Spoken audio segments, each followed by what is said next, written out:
E aí, pessoal, bem-vindo para mais uma live de Elixir e do Ulisses. E agora estamos no episódio 4. E esse episódio 4 fala do capítulo 5 do livro. Eu sei, 4, 5, né? Os episódios não estão batendo com, com os capítulos do livro. Porque o capítulo 1 era só a introdução, então a introdução foi 5 minutinhos, um pouco sobre, então não fez muito sentido. Os números não batem, né? Mas tudo bem. Então, episódio 4, capítulo 5, Higher Order Functions. Antes de falar sobre isso, ficou um exercício do... O episódio passado foi sobre recursão. Ficou um exercício bônus. A gente vai... Antes de ir pro capítulo... Hoje a gente vai resolver esse exercício bônus. O exercício bônus, né? Que ficou do episódio passado. Era sobre ter aqui o merge sort, né? A ideia era tornar esse merge sort tail recursive. Quer dizer isso, né? A última expressão dessa função seja uma chamada pelo merge. Por quê? Como expliquei no episódio passado, quando você faz isso você ganha uma melhor otimização, da memória, e você não precisa ficar alocando as funções em memória. No livro explica com mais detalhes, mostra o consumo de memória quando uma função não é tail recursive e tal. Não vou estender aqui, então aqui a gente já vai para a solução. E para transformar uma função em tail recursive, que não é tail recursive, né, que é body recursive, tail recursive, o que você precisa fazer é pegar o estado que ela está girando aqui e transformar em argumento, né? Então você nem precisa entender como o merge sort funciona. Sim, ajuda você a saber, né? Com certeza ajuda. Mas você não precisa entender como funciona. Você só precisa transformar o estado que... Então aqui a gente tem um terceiro argumento, que vai ser o estado.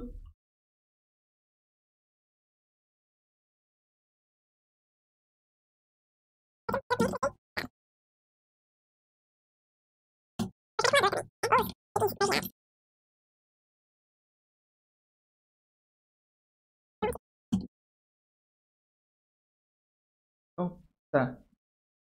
Então, esse passa a ser o nosso estado, né? O estado que a gente quer acumular, né?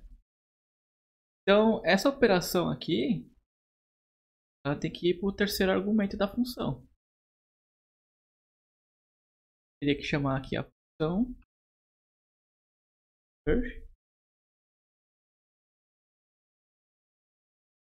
usando aqui o terceiro argumento, aguardar o estado.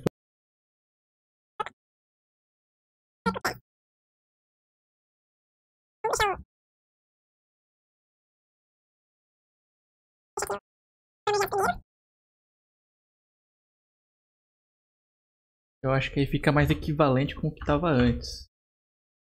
Vou tentar ser ousado aqui. Bom, vamos ver se agora vai. O que acontece?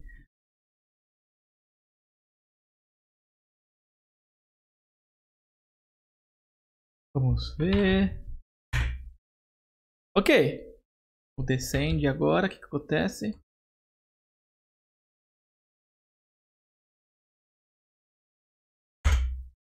Tá bem, agora tá dando certo. Agora tá correto. A gente otimizou aqui com uma chamada recursão aqui. Final, fazendo o tail recursive, então não vai ficar alocando funções. Não vai ficar alocando as funções em memória e tal.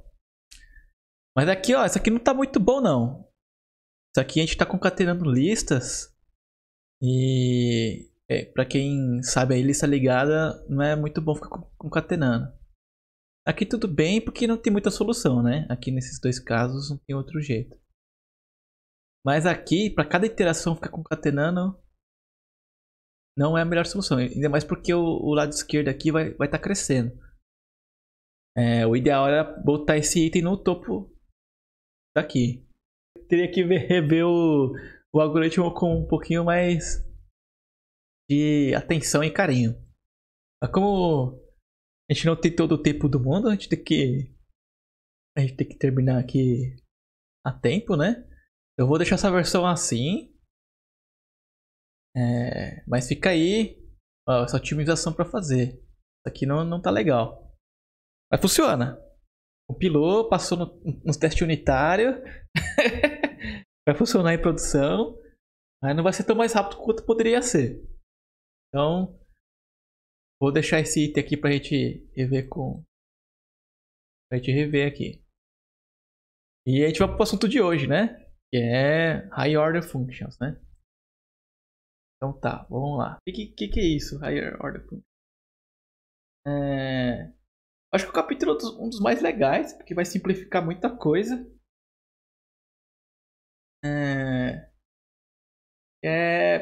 Basicamente você usar funções passando para outras funções.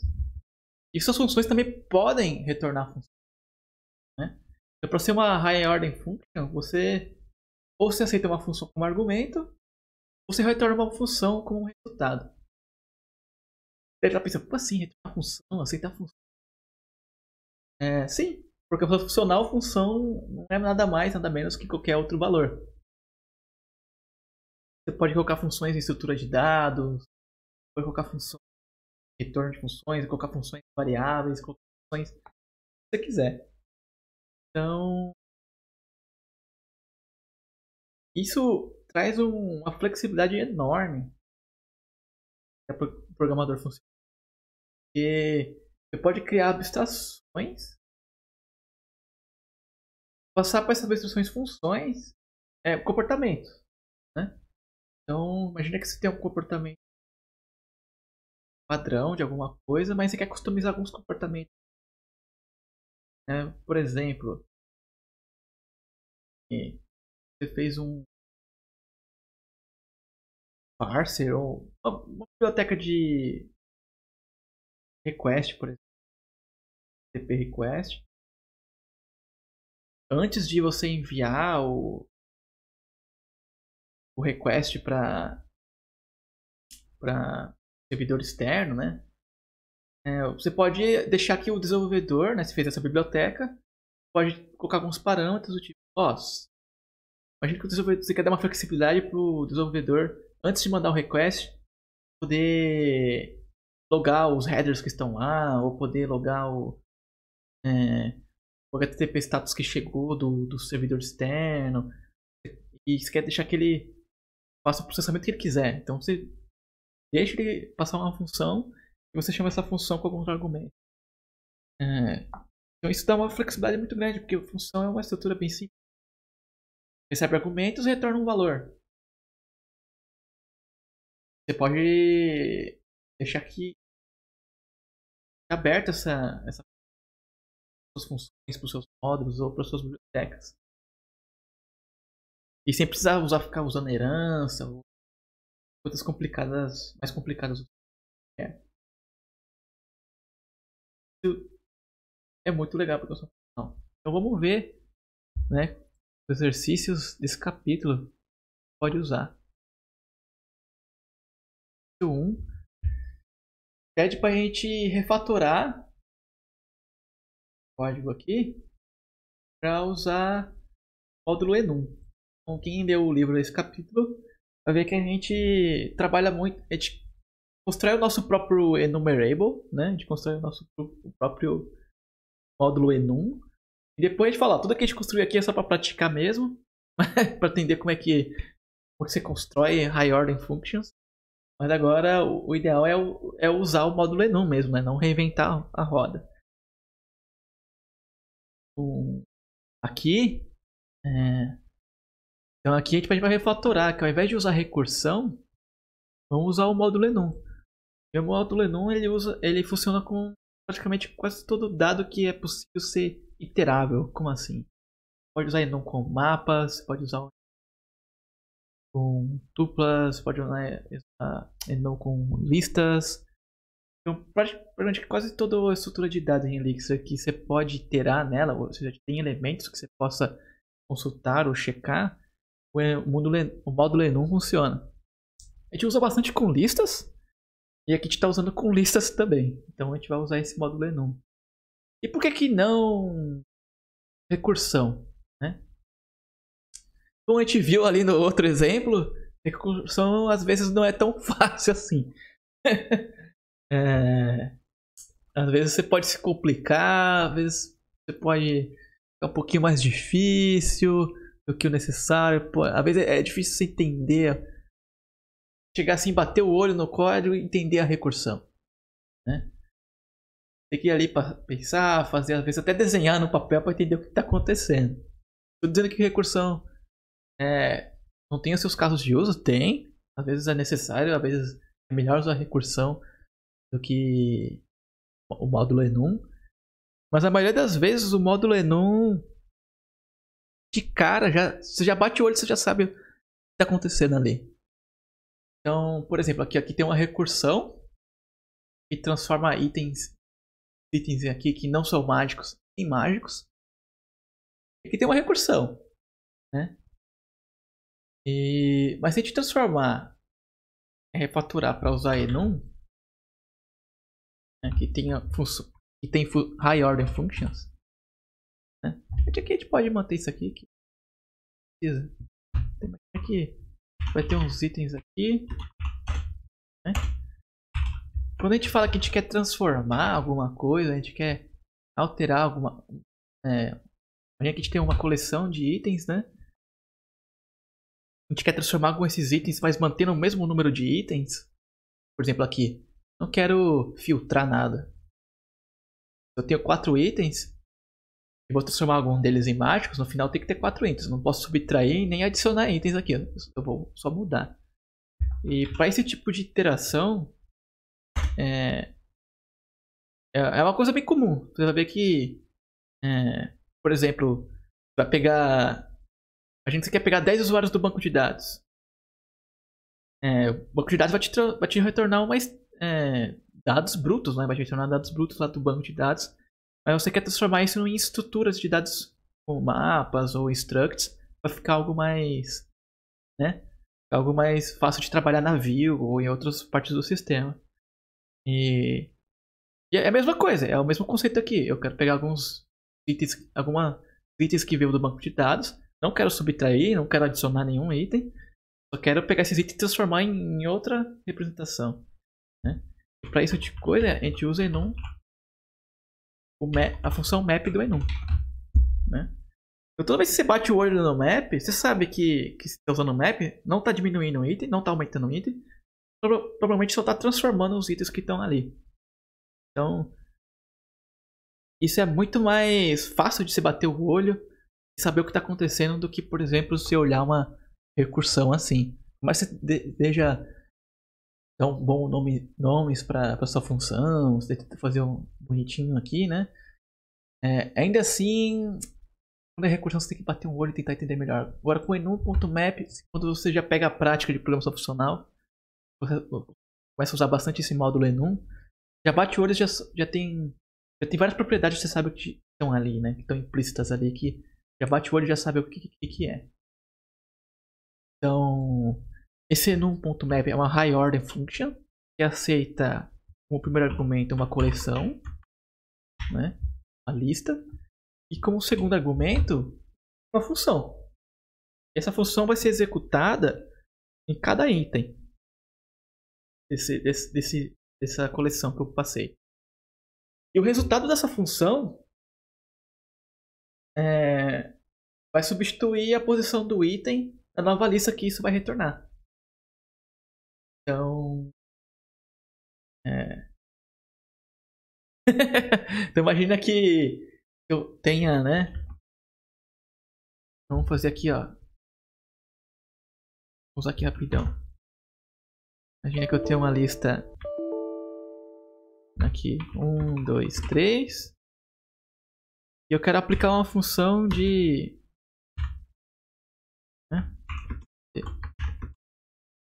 né? De multiplicação, por exemplo.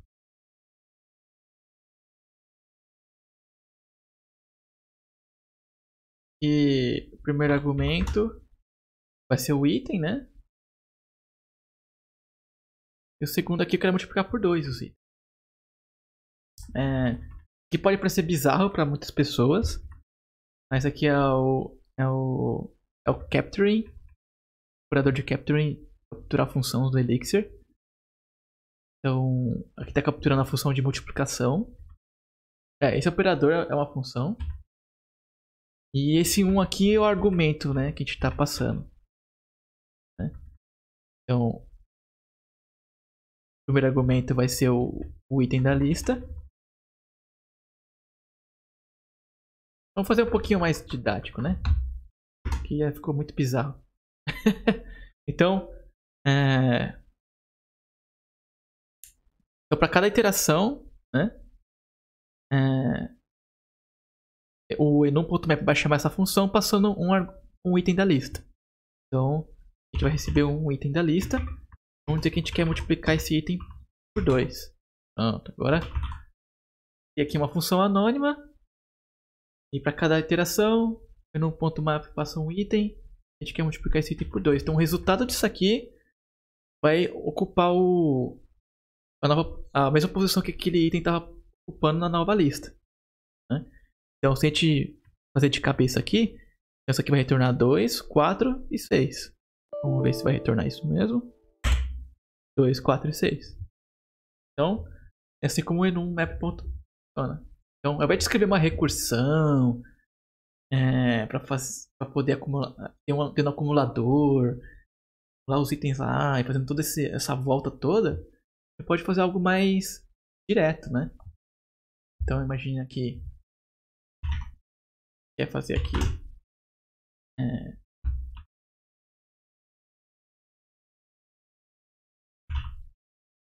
a transformação aqui dos itens para mágicos. A gente pode escrever uma função anônima aqui, ou a gente pode usar uma função que a gente mesmo cria. Com uma função nomeada, né? Uma função que a gente criou.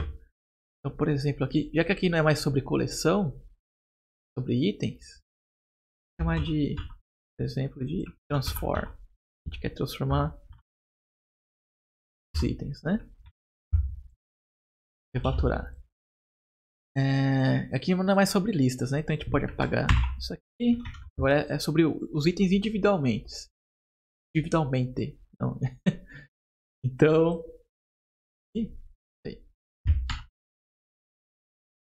Deu ruim aqui. Voltou. Então é sobre o item.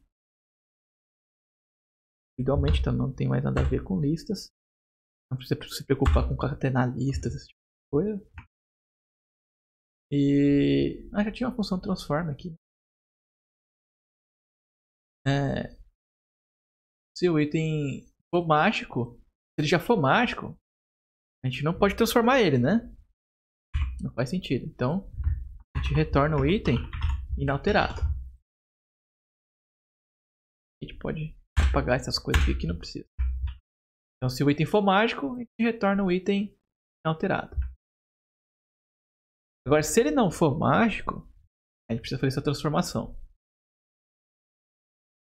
Então, que é o senão aqui, né? Se o item não for mágico, o novo item vai ter o título aqui com o nome da pessoa que é encantadora aqui, que no caso é a Edwin. E mais o título do item. Né? O preço multiplica por 3 e agora o item é mágico. E a gente só precisa retornar isso. Precisa ter essa concatenação antes daqui.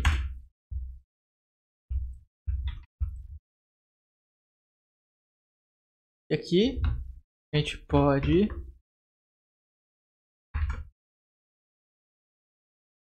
passar a função que a gente criou. Então, aqui ó, é o capturador de funções do Elixir. Está capturando essa função aqui que pode ser privada, está externa. E a gente passa qual... No Elixir, né, as funções são reconhecidas pelo nome e pelo número de argumentos dela, que a gente chama de aridade. Então, uma função que tem com o mesmo nome, com dois argumentos diferentes, com um número de argumentos diferentes, são funções diferentes. Então, se a gente quisesse ter uma função chamada transform com dois argumentos, ou seja, aridade 2, seria uma função completamente diferente. Não teria nada a ver com essa. Com um argumento só. Então, e aqui a gente está falando, ó, a gente quer a função transform, tá aqui nesse escopo, de um argumento, que é essa, que só tem essa. E é isso. Se tudo der certo, vai funcionar. Pode criar esse módulo aqui.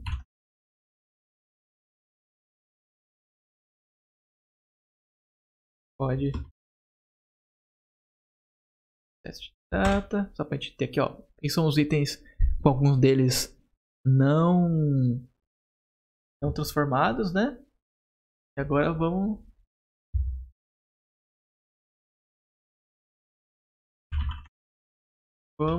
encantar esses itens para venda. Opa, agora todos são mágicos.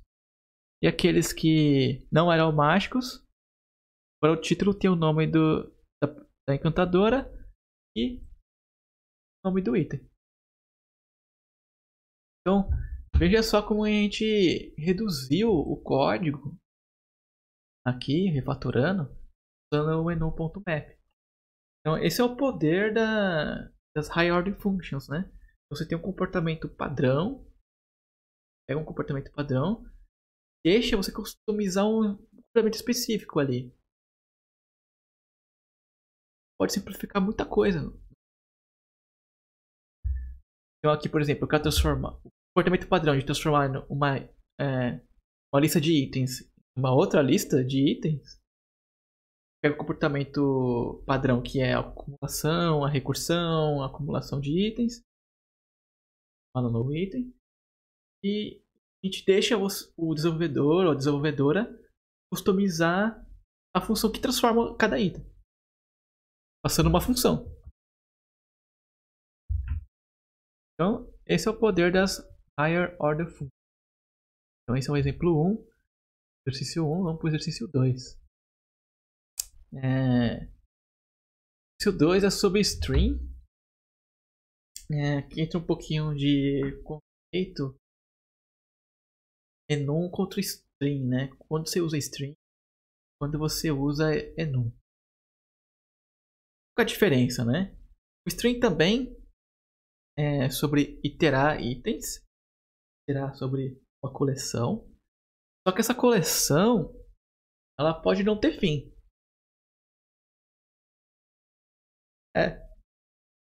Imagina que o string foi feito pensando você iterar em algo infinito. É algo que talvez nunca chegue no.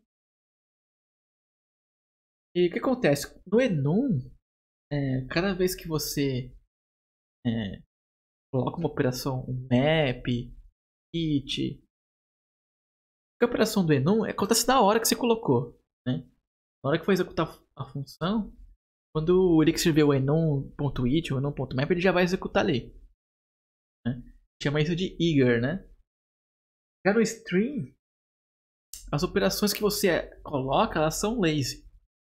Então, por exemplo, aqui nesse exemplo, tem string chunk, string flatmap, string flatmap de novo. Tudo isso aqui não está acontecendo ainda. Nada disso foi executado. Só está guardando essas operações. Quando você executa o enum.it, aí sim o Elixir começa a executar essas funções dependendo dos elementos dos. Então, o livro com certeza explica com mais detalhes, dá muitos mais exemplos. E para esse exemplo, onde o string também é bom, né?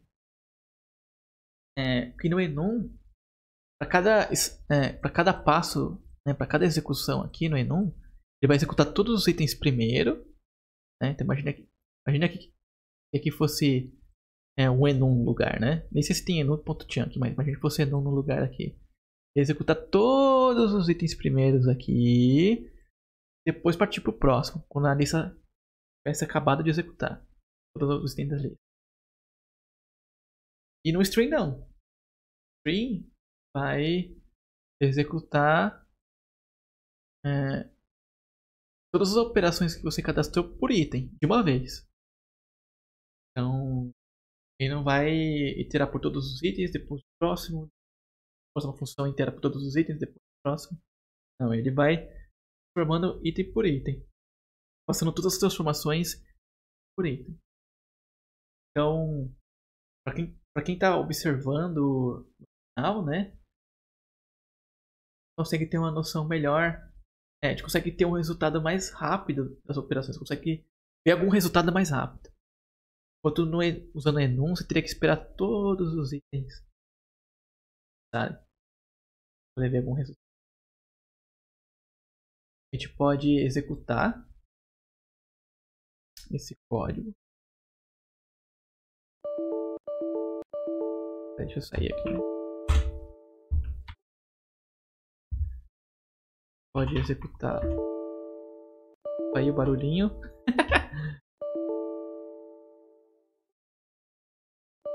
Esses dois aqui. Pode executar. Vocês vão ver que a partir que quando eu apertar, né, vocês vão ver que tem alguns slips aqui, né, que é para propositalmente deixar mais lento o processo. Vocês vão ver que não precisa. Eu só estou printando no final, tá? É só lá no final que eu estou printando. Não estou printando em nenhum dessas etapas aqui. Vocês vão ver que graças ao string você consegue, mesmo no print, você já consegue ver algum resultado antes de esperar todas as iterações passarem. Eu vou executar aqui. Vocês já vão ver que está executando, executa mais um pouco. Está executando que nem doido aqui. Já printando. Mesmo que só tá no final, né? Porque ele está fazendo alguns itens por vez.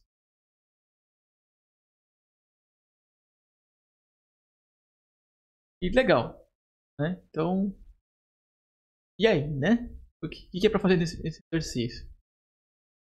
Esse exercício pede a gente precisa empacotar esses parafusinhos aqui. Parece um fósforo, né? Mas é um parafuso. E para empacotar, a gente precisa colocar esses dois pipes aqui, ó. No começo e no final. E por falar em pipe, finalmente nós temos aqui o pipe operator, né? E o que é o pipe operator? Ele vai ele vai pegar a expressão anterior e passar como o primeiro argumento da função aqui. E encadeando isso cada chamada de função. Mas por quê, né? Por que você usaria o pipe, né? Imagina que a gente tenha, por exemplo, uma lista de palavras. Vou chamar aqui de,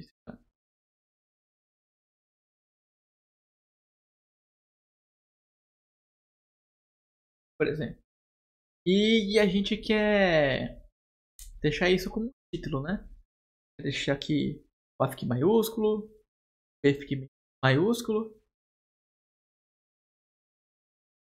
e o W fique maiúsculo. Então, só que para fazer isso a gente precisa o quê? Em cada palavra capitalizar ela, né? Como é que a gente pode fazer? Pode vir aqui e chamar o split, né? essa string aqui.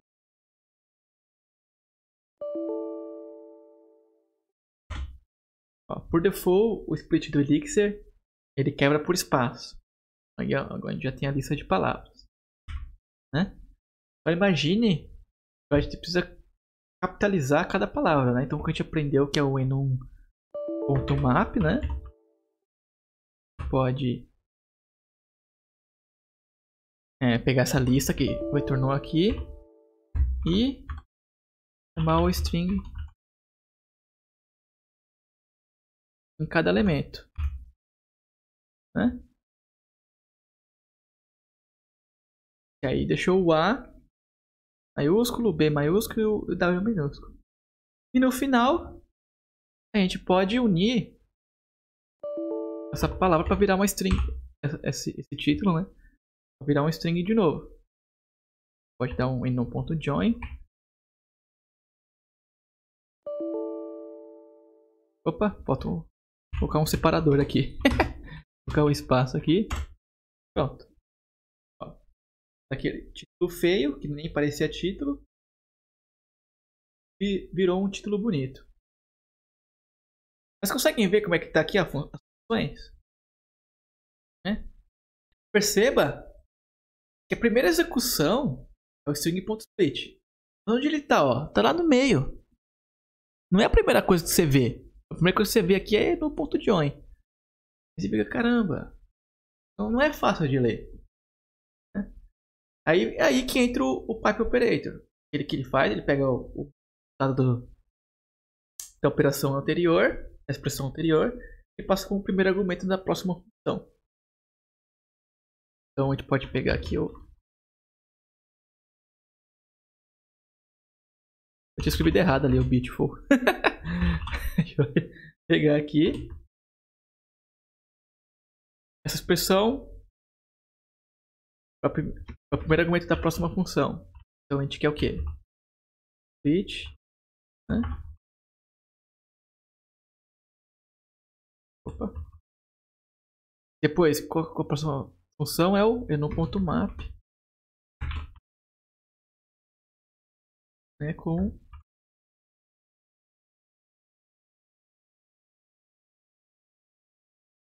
a capitalização e por fim, eita nós, enum.join.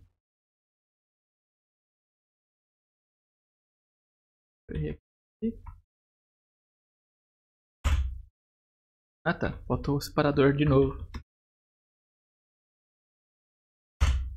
Pronto.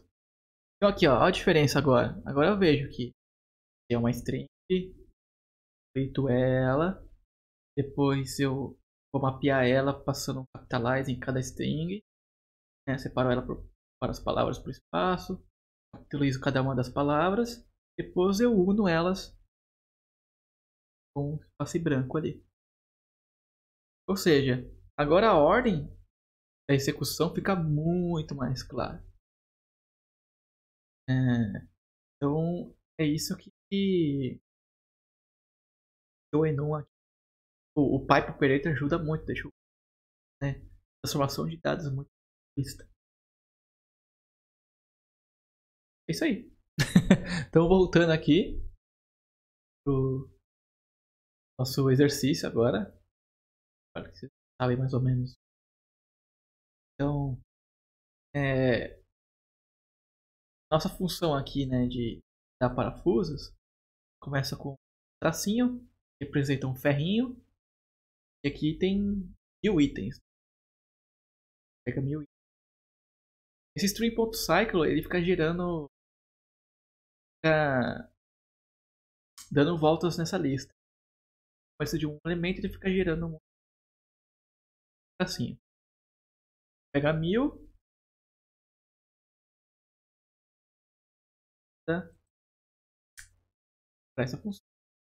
Pega esses pedacinhos de metal, a gente separa em 50, pega 50, para em primeiros 50. Depois de pegar os primeiros 50,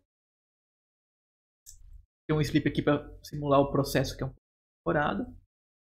E a gente adiciona mais tracinhos em cada uma pecinha.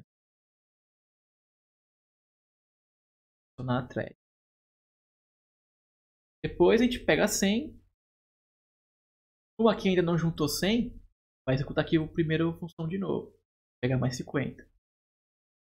Vai adicionar a thread, né? Que é ponta aqui do parafuso. Aí juntou 100, vai adicionar a cabeça do parafuso. É colocar esse ozinho no comecinho. E agora que está pedindo que a gente empacote, né? E a gente pode empacotar 30 parafusos por vez. Então, o que a gente precisa fazer é colocar outro chunk aqui, né, que vai ser de 30. E agora a gente trabalha nesses 30 itens que a gente vai poder pegar. Que é adicionar o pacote.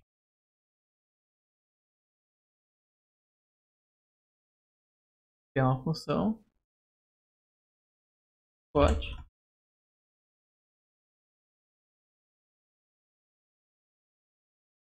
Então aqui tem um pacote de...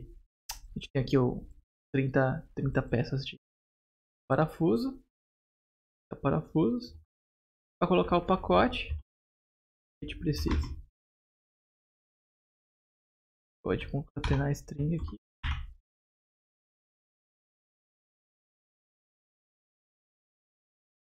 Um pipe no começo, pipe no fim. Então isso representa estar dentro de um pacote. Dá o nome da função aqui também.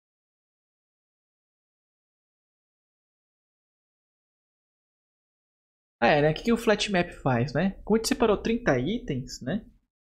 Então ele criou uma lista de 30 itens. Mas no final a gente quer que seja uma lista contínua, né?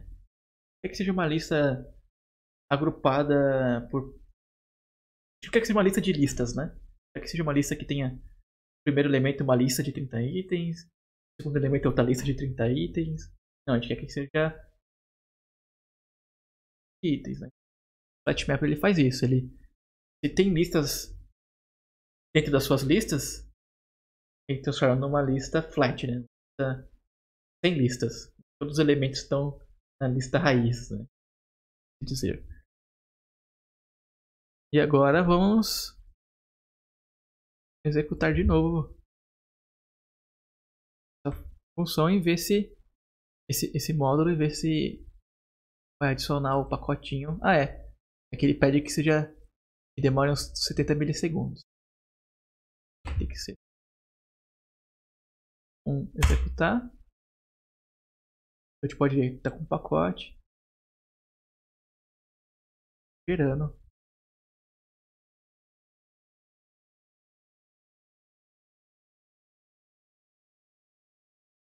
Acabou. E o parafuso. Exercício 2. Exercício 3. Exercício 3 é sobre Fibonacci. Ok, aqui ao invés de a gente usar... Aqui a gente tem uma... Tirar o Fibonacci com recursão, tá? Mas o exercício pede pra gente girar o Fibonacci não com recursão. Girar o Fibonacci com strings. Eita, já fizeram isso? Já feito antes, não. E aqui. Então tá. O 3 é sobre isso. Então primeiro vamos ver o Fibonacci normal, né? Vocês lembram o que é o Fibonacci? Então, vou executar aqui. Que é o Fibonacci. Vai ficar um pouquinho mais claro. Então, a sequência de Fibonacci, como é que é, né? Próximo número, qualquer número na sequência aqui do Fibonacci, ele é a soma dos seus dois números anteriores. Então, por exemplo, Fibonacci de 0, 0, porque é anterior, né? Então, anteriores ao 0 é 0. Fibonacci de 1, sequência aqui. Plot de 2, né? Então o próximo número é a soma dos dois anteriores. 0 mais 1 é 1. Plot de 3.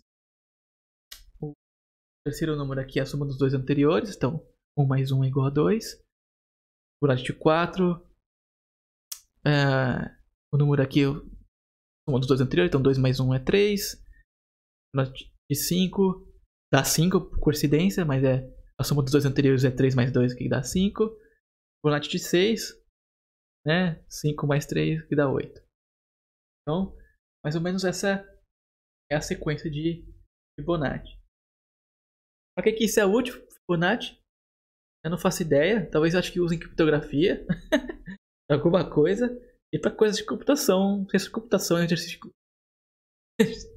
Uma sequência foi criada para fazer exercícios de ciência da computação, eu acho. Eu não sei se tem mais alguma outra utilidade. Talvez acho que tem utilidade de criptografia. Mas se tem outra utilidade além disso, eu não sei. Então tá. Então a ideia é de fazer esse Fibonacci, mas sem usar recursão. Aqui é um exemplo com recursão, né, de montar sequência com recursão. A ideia é de fazer isso sem recursão, fazer só com strings. Já tem uma dica aqui, né? Que é usar a função unfold. Bem, que é uma função unfold. Deixa eu olhar na documentação do Elixir. O primeiro argumento é um acumulador. A gente pode passar um 1, por exemplo, aqui. E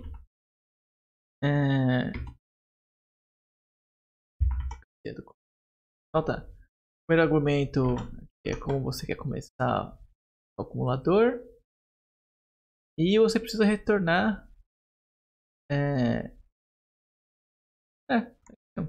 pode retornar qual que é o elemento atual,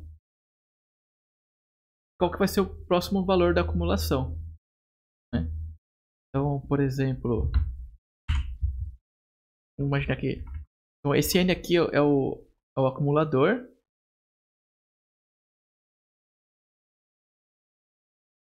O que a gente retornar aqui vai ser o elemento que a gente retornou. Imagina que a gente quer. E vamos dizer que a gente quer dobrar o próximo item, né? Pode fazer um vezes 2. Então, a gente retorna o n que tem agora. A próxima iteração, que é o segundo elemento da tupla que a gente tem que retornar, vai ser o acumulador. Certo? Documentação. Isso aí.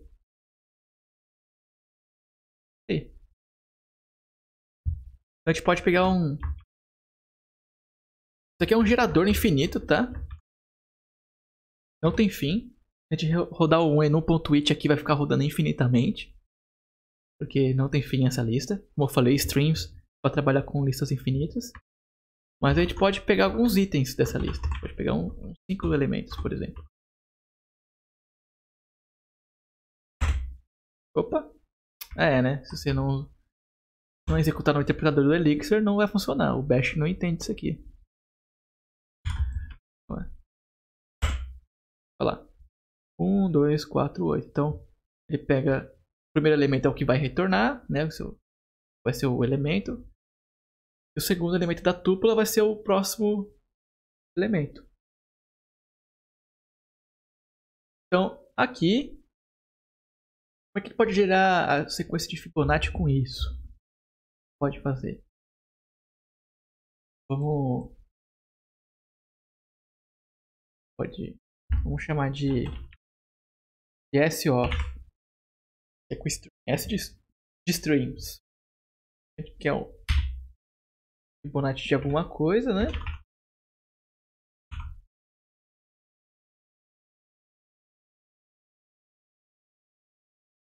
Ao invés de fazer uma função recursiva,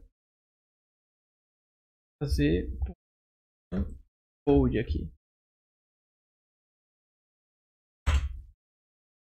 Precisa gerar a lista gerar a lista, a sequência do Fibonacci. Como a gente viu aqui, a sequência começa com 0 e 1, né? A gente pode... Sempre vai precisar de dois números, né?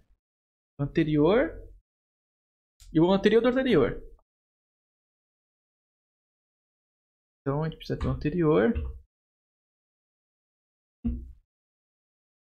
Tem um número anterior e o anterior do anterior. Dado que a sequência... Imagina que a gente passou um 1 aqui.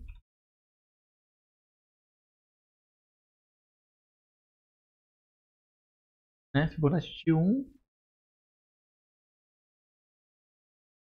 Tem que ser o 0 e 1.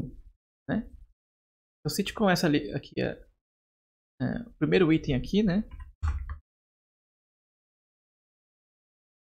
Outra. Então, aqui ó.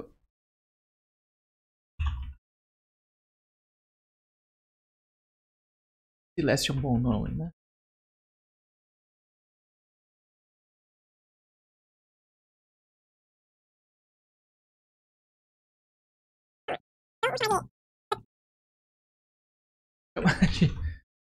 Before last, talvez. Antes do último, né? E o último.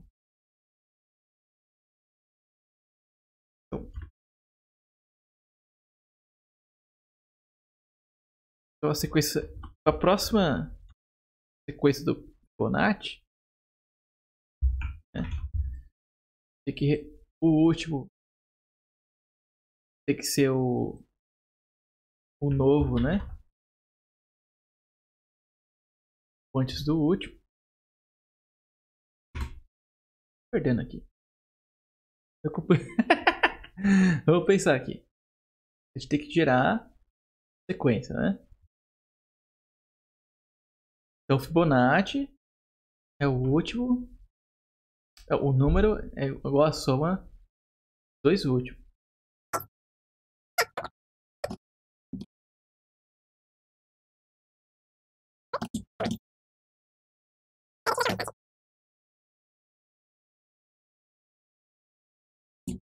Na próxima interação a gente entra. Vamos ver. Isso vai funcionar.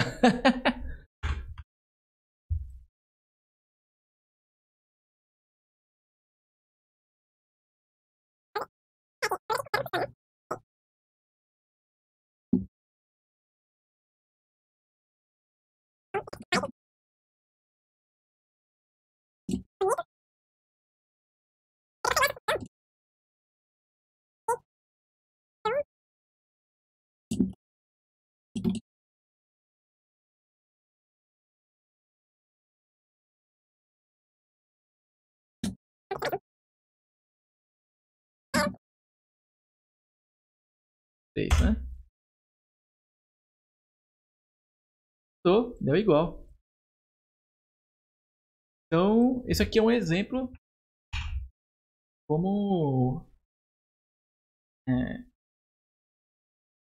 usar streams para fazer Fibonacci em recursão, só com olho aqui. Então aqui está retornando itens e já pensando no futuro.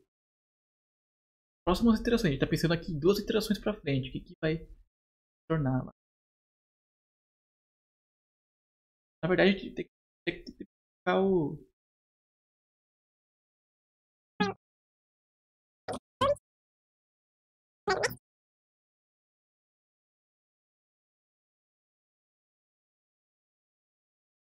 Pronto, agora fica bem mais claro. O atual, a gente tem que retornar. Tem o próximo. E o próximo do próximo, que é a propriedade do Fibonacci, né? Que é a soma. Né? A soma dos dois anteriores, né? Quem que são os dois anteriores do próximo do próximo? É o atual mais o próximo. Aqui, eu acho que assim, agora com esses nomes de variáveis fica bem mais claro o que está acontecendo aqui. Então, tem como você faz com outro. Agora vamos para o último exercício da live. Para acabar, chega. Aqui pede a gente implementar o Quicksort. Também só usando o High Order Function. Não precisa da porção nem nada disso. Como é que a gente faz, né? Eu já copiei aqui da Wikipedia, que é o algoritmo. Vou fazer aí. Vamos criar um módulo chamado sort. Criar a função que vai ser o quick, né? Vou chamar o módulo de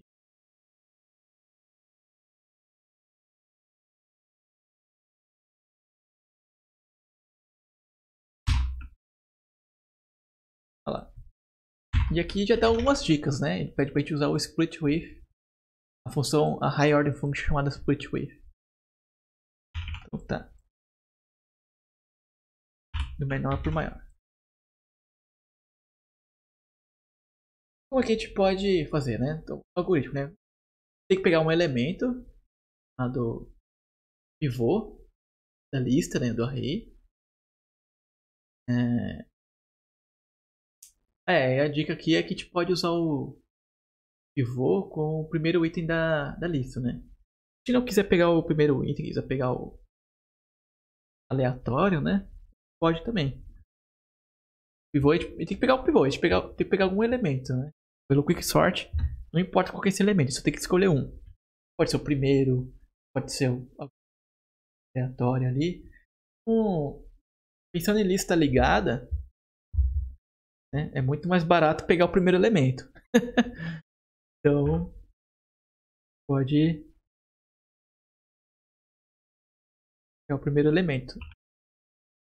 Mas de pivô. É igual ao algoritmo. A gente pega o pivô. Vamos seguir o algoritmo da Wikipedia, hein? Isso aqui é copy-paste da Wikipedia. Você particionar. Né? Como é que a gente vai fazer essa particionação?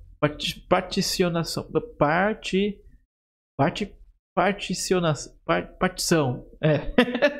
Como é que a gente vai fazer essa partição? Né? A gente tem que pegar todos os elementos que são menor que o pivô. Eles têm que vir antes do pivô. Todos os elementos que são maior que o pivô, eles vêm depois do pivô. Então, vamos fazer isso. Para particionar a lista, a gente pode usar o enum split, né?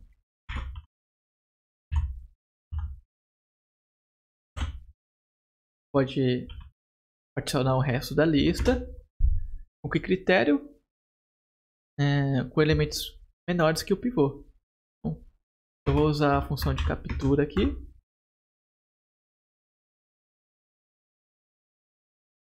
Então, elementos menores que o pivô. Eu quero comparar um item da lista. Tá? Esse e-comercial e o 1 aqui vai pegar o primeiro argumento da função. Como o split with só tem um argumento na função, né, que é cada item da lista, então por isso que a gente coloca o 1, né, que é a ordem dos argumentos. Estou pegando o primeiro item da lista, comparando o pivô. Pivô. Se esse item é menor que o pivô. Assim não é muito didático, então eu vou refatorar para ficar mais didático. Item da lista. Se o item for menor que o pivô. No ponto split ele retorna uma tupla.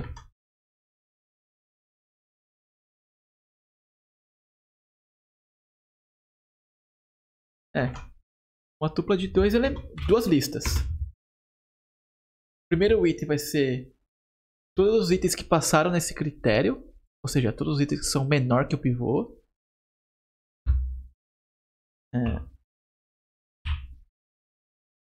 São menores. Vou chamar de lessers. E o restante, no segundo item da lista, são o restante, né? Aqueles que não passaram esse critério. Que são os itens maiores que o pivô.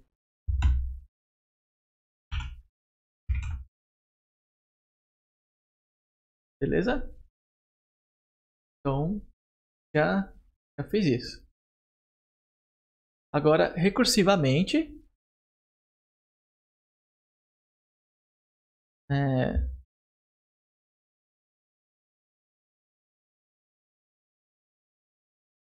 aplique os passos anteriores nos sub-itens, né, nas sublistas que a gente criou.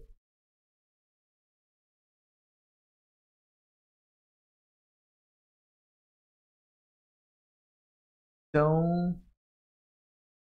mas antes aqui, né?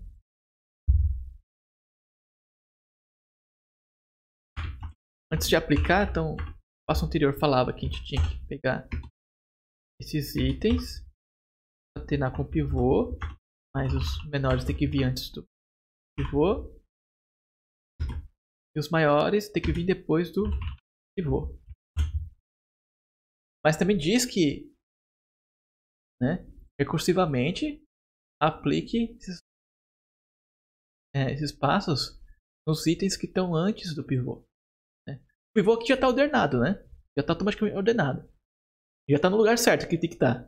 Porque tudo que está à esquerda dele é menor, tudo que está à direita dele é maior. Então o pivô aqui já está na posição correta.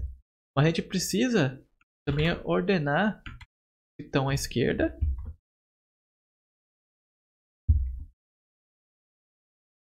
e estão à direita.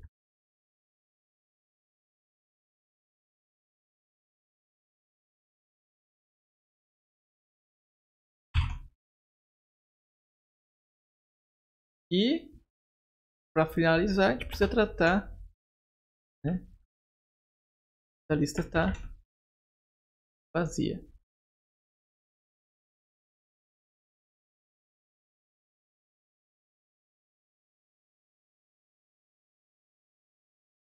E é isso. E a gente acabou de fazer um quick sort, uma recursão e higher order functions com algumas linhas de código. Vamos ver se funciona? Vamos ver? Vamos ver? Eu não digitei nada errado.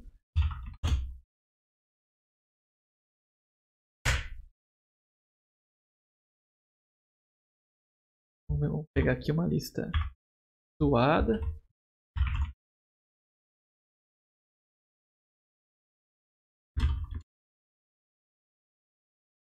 Tem 200, 8, 200. Iguais também. Diferente. Pronto. Agora vamos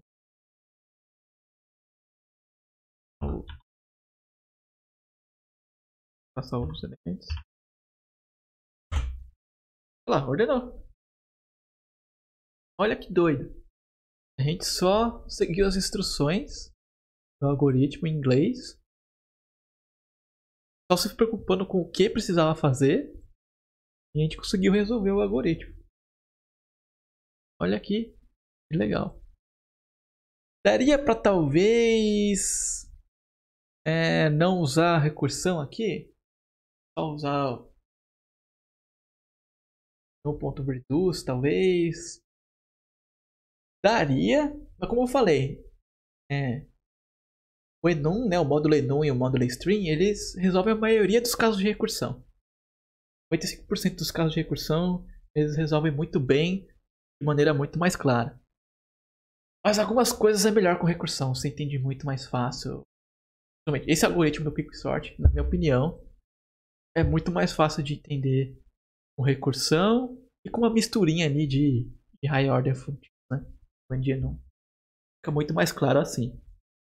Então não tem bala de prata, assim, né? Na maioria dos casos, vai de Enon, vai de String que vai ser melhor. Às vezes, alguns casos específicos, percussão vai ser melhorzinho, fácil de entender. Então, é isso, galera. Então, acabando. Não vai ter exercício bônus hoje. Na semana que vem não vai ter. Então, estamos finalmente. Acabamos aqui o capítulo 5. Acabou no episódio 4 da live. E a próxima live vai ser o último episódio, galera. O último dessa série do meu livro. Talvez tenha um especial, não sei, mas o próximo vai ser o último. A gente vai abordar o capítulo 6 e o 7 em um episódio só. Por quê? Porque o capítulo 6 e 7 eles não têm exercício propriamente dito. Tem alguns exercícios lá, mas eles são bem mais abertos, não tem jeito certo de fazer. Isso pode levar muito tempo também. Depende muito de como você vai fazer ou não. E o episódio 7, ele também não tem exercícios, né? Ele é mais sobre... Você pode avançar seus estudos ali, que seja como você pode dar os próximos passos. Então por isso que o próximo vai ser o último, sério. E aí, não sei, talvez no futuro faça de algum outro livro. Desenvolvendo exercícios de algum outro livro, se vocês gostaram. Então não percam. O próximo episódio não vai ser na quarta.